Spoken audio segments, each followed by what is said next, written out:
ጆን ጋራንግ። ይህን ዝነኛ ስም በተለያየ ጊዜ በተለያየ አጋጣሚዎች ሰምታችሁት ይሆናል። ጆን ጋራንግ የደቡብ ሱዳንን ነጻነት ትግል ለ21 ዓመታት በዱር በገደሉ የተዘዋወረ የትጥቅ ትግልን በማካሄድ የመራ ሲሆን በኋላም የሱዳን መንግስትን ተገዳድሮ በተደረገው የሰላም ስምምነት የሱዳን ምክትል ፕሬዝዳንት መሆን ችሏል። ግን ምን ዋጋ አለው? ለ21 ዓመታት ታግሎ ለ21 ቀናት ብቻ ስልጣን ላይ ቆይቶ በአንድ በተረገመች ቀን በሄሊኮፕተር አደጋ ሕይወቱን አጣ። ለመሆኑ ጆን ጋራንግ ማን ነው? ይህን ታሪክ ለማወቅ ወደ ኋላ ትንሽ መሄድ ይኖርብናል። ሙሉ ስሙ ዶክተር ጆን ጋራንግ ዲሞቢዮር ይባላል። ከድሃ ቤተሰብ በአስከፊ ድህነቷ በምትታወቀው በደቡብ ሱዳኗ ትዊክ ከተማ በፈረንጆቹ በሰኔ 23 ቀን 1945 ተወለደ። ወላጆቹ ገና የ10 ዓመት ልጅ እንዳለ ነበር ሕይወታቸው ያለፈው።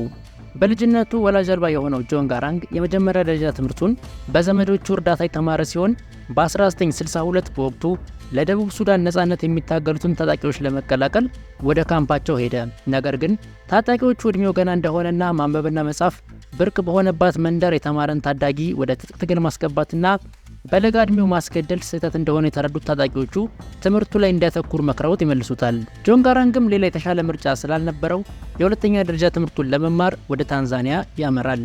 በታንዛኒያ በትምህርት ላይ እንዳለ ባገኘው ነጻ የትምህርት ዕድልም ወደ አሜሪካን ተጉዞ በ1969 የመጀመሪያ ዲግሪውን በኢኮኖሚክስ ከግሪንል ኮሌጅ ከአዮዋ ስቴት አግኝቷል። ከመጀመሪያው ዲግሪ በተጨማሪ ከዩኒቨርሲቲ ኦፍ ካሊፎርኒያ ሌላ የማስተርስ ዲግሪ የትምህርት ዕድል ቢሰጠውም ጆን ጋራንግ ግን እሱን ዕድል ትቶ ወደ አፍሪካ ተመልሶ በታንዛኒያው ዳሬ ሰላም ዩኒቨርሲቲ በግብርናና በኢኮኖሚክስ ሁለተኛ ዲግሪውን ይዟል። ከትምህርት መልስ ወደ ሱዳን ተመልሶ ከዓመታት በፊት መማር አለብህ ብለው የመለሱትን የአንያ ታጣቂዎችን ተቀላቀለ። መሰረታዊ የሽምቅ ውጊያን ከሰለጠነ በኋላ ነበር ብዙም ውጊያ ላይ ሳይሳተፍ በ1965 ዓ.ም በአዲስ አበባ በተካሄደው የሰላም ስምምነት የመጀመሪያው የሱዳን የእርስ በርስ ጦርነት እንዲቆም ተደረገ። በአዲስ አበባው የሰላም ስምምነት መሰረት ከሆነ የደቡብ ሱዳን ታጣቂዎች ትጥቃቸውን ፈተው ከሱዳን ብሔራዊ ጦር ጋር እንዲቀላቀሉ የሚያዝ ሲሆን በዚሁም መሰረት እነ ጆን ጋራንግ ትጥቃቸውን ፈተው ወደ ሱዳን ብሔራዊ ጦር ውስጥ እንዲቀላቀሉ ተደረገ። በሱዳን ጦር ውስጥም በአዲስ ስልጠና ከሻምበልነት ወደ ኮሎኔልነት ያደገ ሲሆን ለተሻለ ስልጠና በሚልም ወደ አሜሪካን ተልኮ ተጨማሪ የውትድርና ስልጠናዎችን ወስዷል።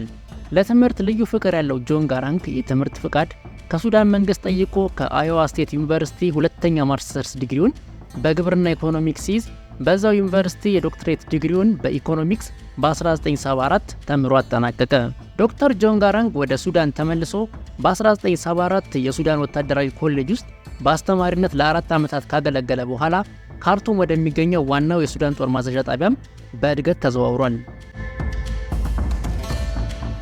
በፈረንጆቹ በ1983 የሱዳኑ ፕሬዝዳንት ጋፋር ኒሜሪ በድንገት በመላው ሱዳን የሸሪያ ሕግን ያውጃሉ። በዚህ አዋጅ መሰረት ለደቡብ ሱዳን የነበራትን ራስ ገዝነት መብት የተሻረ ሲሆን ከዚህም በተጨማሪ ሰፊው የደቡብ ሱዳን ሕዝብ ክርስቲያንና ባህላዊ እምነት ተከታይ መሆኑ የታወቀ በሸሪያ ሕግ እንዲመራ ፕሬዝዳንት ጋፋር ኒሜሪ በማን አለብኝነት የሸሪያ አዋጅ ያውጃሉ። ይህም አዋጅ በ1965 ዓ.ም በአዲስ አበባ ከተማ የተፈረመውን የሰላም ስምምነት ያፈረሰ ሲሆን በዚህም የተነሳ ሁለተኛው የሱዳን የእርስ በርስ ጦርነት እንዲነሳ ምክንያት ሆኗል። በፈረንጆቹ በ1983 በደቡብ ሱዳን የተመደቡት የሱዳን ጦር አባላት የሆኑ ደቡብ ሱዳናውያን ወደ ሰሜን ሱዳን እንዲዘዋወሩ የታዘዙትን ትዕዛዝ አንቀበልም ብለው አመጽ ይጀምራሉ። በተለይ 105ኛ ሻለቃ ጦር ከመንግስት ሰራዊት ከርቶ ወደ አማጽያኑ ይቀላቀላል። በዚህም ብቻ አላቆሙም። ቀጥለው የመንግስት ጦር ላይ ጉዳት ማድረስ ይጀምራሉ። ታዲያ በዚህ ጊዜ የሱዳን መንግስት ጆን ጋራንግን ወደ ቦታው በመላክ አመጹን እንዲቆጣጠር ያሰማሩታል። ጆን ጋራንግ በቦታው ተገኝቶ አማጽያኑን ከመከላከል ይልቅ ይዟቸው ከሄዳቸው ሰራዊቶች ውስጥ ታማኝ የሚላቸውን መርጦ የደቡብ ሱዳን አማጽያንን ይቀላቀላል። ይህም ድርጊቱ ሁለተኛው የሱዳን የእርስ በርስ ጦርነት በይፋ እንዲጀመር ምክንያት ሆነ።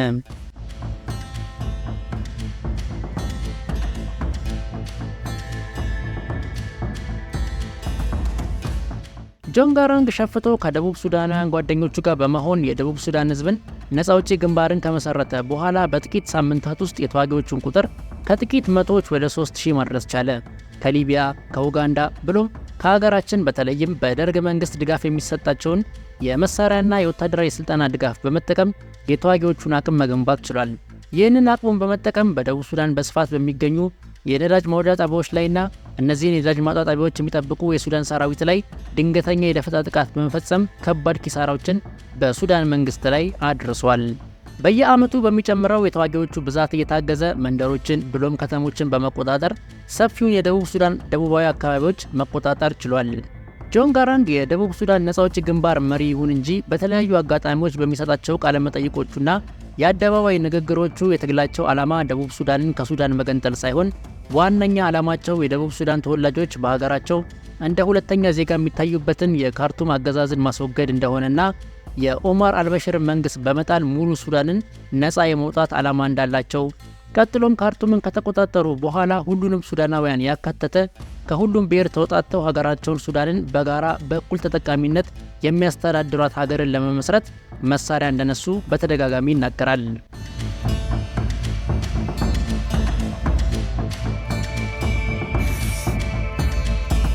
ጆን ጋራንግ ይህን ይበል እንጂ የሚመራው የደቡብ ሱዳን ነፃ አውጪ ጦር ውስጥ በብዛት ያሉት የትግል ጓዶቹ በዚህ ሀሳብ ጨርሶ አይስማሙም። በተለይ በነ ሪያክ ማቻርና በነ ላም አኮል ዘንድ በአንድነቱ ሀሳብ የሚስማሙ አይደሉም። ከሁሉ በላይ የነ ጆን ጋራንግ ቡድን የዲንቃ ጎሳ አባላት ሲሆኑ በአንጻሩ ደግሞ የነ ሪያክ ማቻር ቡድን ደግሞ የኑዌር ጎሳ አባላቶች ናቸው።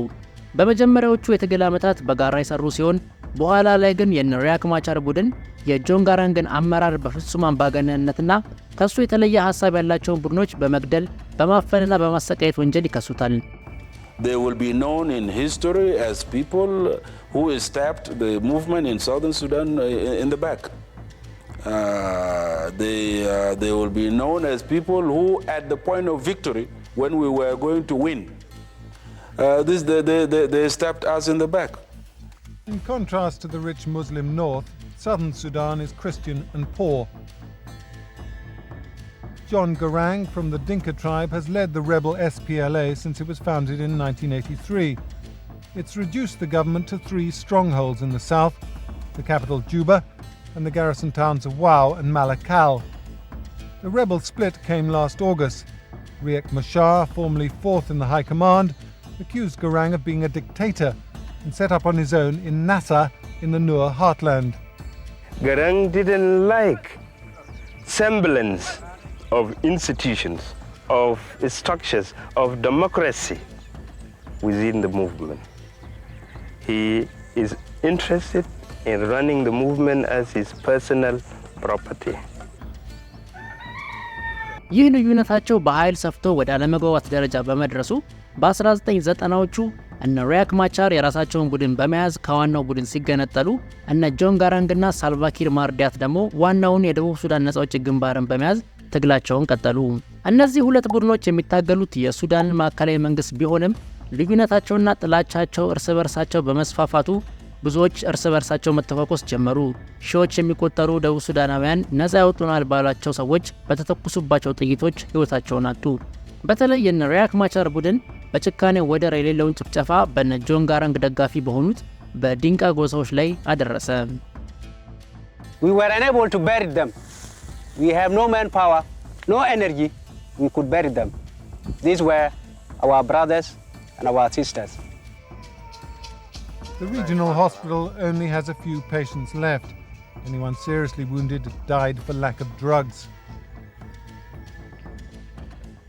I was not physically there, but by radio, yes, as the commander of the forces.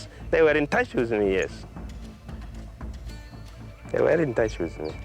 And they had the specific instructions. Civilians, we have no quarrel with them. I cannot just say, kill the Dinka Boer. No, not at all. They're using it as a human rights violation. I'm aware of it, but I think it is propaganda. ለዚህ መከፋፈልና እልቂት የሱዳን ማዕከላዊ መንግስትን ተጠያቂ ያደረገው ጆን ጋራንግ በቀጥታ መዋጋት ሲያቅታቸው በጎሳ ከፋፍለው አጫረሱን ብሏል። ቀሪዎቹን ዓመታት የደቡብ ሱዳን ተፋላሚዎች የራሳቸውን ቡድን ለነጻነት ትግል ያደረጉ ሲሆን በተለይ በ1983 የደርግ መንግስት መውደቅንና በኢትዮጵያ ውስጥ የነበራቸው ካምፕና የስልጠና ማዕከላት በኢህአዴግ መንግስት መዘጋት ሙሉ በሙሉ ከኢትዮጵያ ወጥተው ወደ ደቡብ ሱዳን እንዲገቡ ዋነኛ ምክንያት ሆኗቸዋል። ከረጅም ዓመታት ትግልና ጦርነት በኋላ በአሜሪካ መንግስት፣ በተባበሩት መንግስታትና በአፍሪካ ህብረት ጫና በደቡብ ሱዳን ተዋጊዎችና በሱዳን መንግስት መሃል የተኩስ አቁም ስምምነት እንዲደረግ ግፊት በመቅረቡ በፈረንጆቹ በጃንዋሪ 9 2005 በኬንያ ናይሮቢ የሰላም ስምምነትን ተፈራረሙ። It's a disheartening development after 3 years of wrangling over the implementation of the South Sudan Peace Agreement. The southern partner in the agreement, the Sudan People Liberation Movement, has moved from complaining to action, announcing a suspension of its membership in the national government in Khartoum. The SPLM Interim Political Bureau has recalled all its ministers and presidential advisors from the Government of National Unity. Our ministers will not report to work until these contentious issues are resolved. The SPLM has set up a crisis management team to manage the current crisis. በዚህ የሰላም ስምምነት መሰረት ጆን ጋራንግ የሱዳን ተቀዳሚ ምክትል ፕሬዝዳንትነትና የደቡብ ሱዳን አስተዳዳሪነት ስልጣን ሲሰጠው በምትኩ ደግሞ የሽምቅ ውጊያቸውን እንዲያቆሙና በ6 ዓመታት ውስጥ ለደቡብ ሱዳን ሪፍረንደም እንደሚዘጋጅ ተስማምተዋል። ይህንንም ስምምነት ተከትሎ በጁላይ 9 2005 በሱዳን ካርቱም በሺዎች የሚቆጠሩ ሱዳናውያን በተለይም ደቡብ ሱዳናውያን በተሰበሰቡበት ለዓመታት ሲዋጋው ከነበረው ከፕሬዝዳንት ኦማር አልበሽር ጋር እጅ ለእጅ ተያይዘው ታዩ። ዓለምም የሰላም ስምምነቱን ከዳር እስከ ዳር አወደሰው። ከ1 ኪሎ ግራም ወርቅ 1 ግራም እድል ትበልጣለች እንዲሉ ለ21 ዓመታት በዱር በገደሉ ለነጻነት እንዳልተዋጋ የሱዳን ምክትል ፕሬዝዳንት በሆነ በ21ኛ ቀኑ ከዩጋንዳ ወደ ሱዳን በሄሊኮፕተር ሲጓዝ ሄሊኮፕተሩ ተከስክሶ ሕይወቱ አለፈች።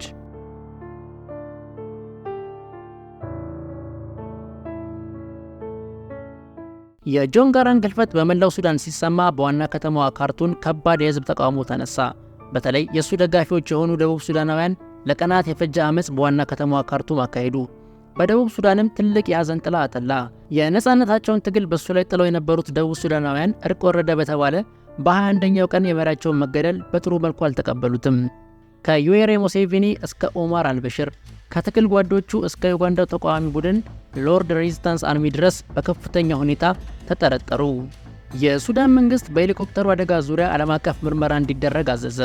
በዚሁ መሰረት ከዩጋንዳ፣ ከሱዳን፣ ከአሜሪካን፣ ከሩሲያና ከኬንያ የተውጣጡ የመርማሪ ቡድኖች ተቋቁመው በአደጋው ዙሪያ ለወራት የፈጀ ምርመራ ካደረጉ በኋላ የመርማሪው ቡድን አገኘሁት ባለው መረጃ መሰረት በጁላይ 2005 ማለትም በአደጋው ዕለት ከባድ አየር ጸባይ እንደነበርና ሄሊኮፕተሯን ሲያበራት የነበረው ፓይለት ከሰራው ስህተት ጋር ተደማምሮ ሄሊኮፕተሯን መከስከሷን ሲናገር ቡድኑ በምርመራው ምንም አይነት ተመቶ የመውደቅም ሆነ ሰው ሰራሽ አደጋ እንዳላገኘ በአደጋው ወቅት አገኘሁት ካለው የድምጽ መቅጃው ሊያረጋግጥ ችሏል።